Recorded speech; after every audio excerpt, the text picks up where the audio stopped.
Kenapa mengekspresikan diri dengan tegas terasa meresahkan? 165 cm dan 77 kg, itulah ukuran tubuh Kim Ji-young, model plus size, big size, yang mematahkan prasangka sosial bahwa hanya orang-orang bertubuh tinggi dan langsing yang bisa menjadi model.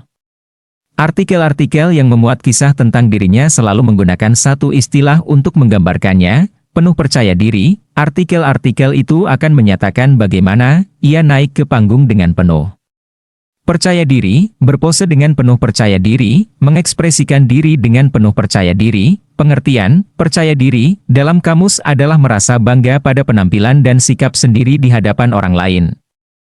Namun ironisnya, kata-kata "aku percaya diri" terasa berlebihan untuk situasi-situasi tertentu. Contohnya, ada anggapan seorang wanita bertubuh besar tidak seharusnya merasa percaya diri, jadi orang terkejut karena ia terlihat percaya diri dan memancarkan kesan berani. Kepercayaan diri itulah juga yang membuat seorang wanita mengagumi wanita lain. Atau yang biasa disebut girl crush, wanita yang mampu mengekspresikan diri secara positif dan percaya diri biasanya akan dipuji, tetapi aku sama sekali tidak pernah mendengar pria digambarkan dengan istilah percaya diri dalam pengertian positif. Jika aku mengetik pria penuh percaya diri di internet, hasil yang muncul sebagian besar adalah sesuatu seperti pria yang masih percaya diri walaupun sudah berselingkuh, atau perbesar kejantanan.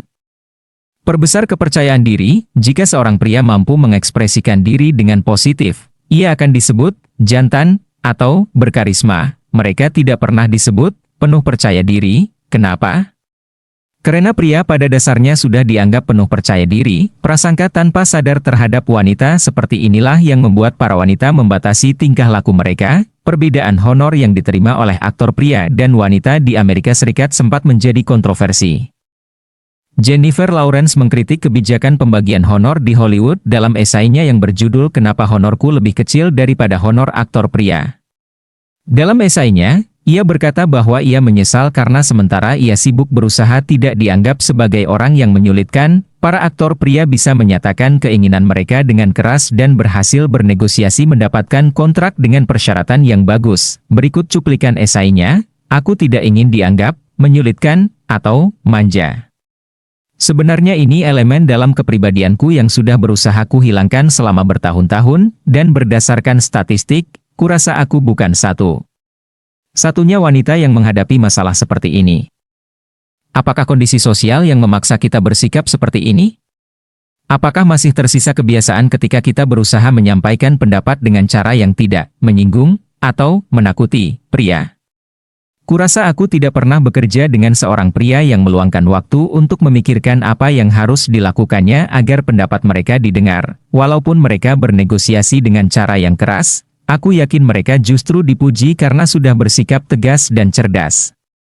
Sementara itu aku sibuk berusaha tidak dianggap manja dan akhirnya tidak mendapatkan apa yang seharusnya kudapatkan, tidak hanya di dunia perfilman. Hal sama juga terjadi di perusahaan-perusahaan pada umumnya, karyawan wanita yang mengutarakan kritik yang sama seperti karyawan pria akan dicap emosional atau ancang.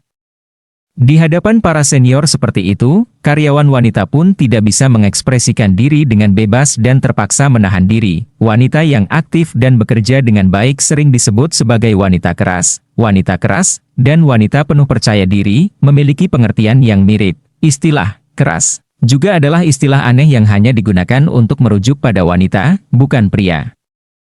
Keanehan itulah yang membuatku merasa tidak nyaman apabila mendengar ada orang yang berkata bahwa ia percaya diri. Dulu, setiap kali menghadiri pesta pernikahan, aku tidak suka melihat pengantin wanita yang terus-menerus menunduk. Karena itulah ketika aku sendiri menikah, aku memastikan kepalaku terangkat tinggi, menatap semua tamu yang hadir dan menyunggingkan senyum lebar. Dalam janji pernikahan yang kutulis dan kubacakan di hadapan semua orang, aku tidak memasukkan kata-kata seperti melayani suami, atau memasak untuk suami. Di akhir pesta, teman-teman ibuku berkata, pengantin wanita tidak seharusnya bersikap berani seperti itu. Aku tidak terkejut mendengar reaksi seperti itu.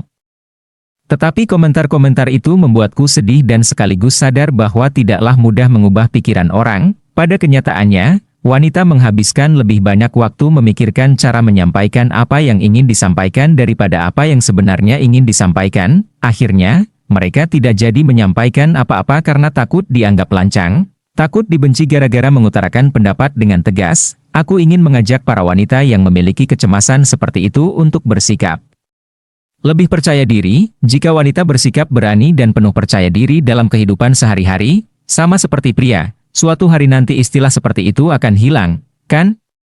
Aku mendambakan dunia tempat istilah percaya diri tidak digunakan sebagai pujian yang memiliki arti tersirat dan rumit.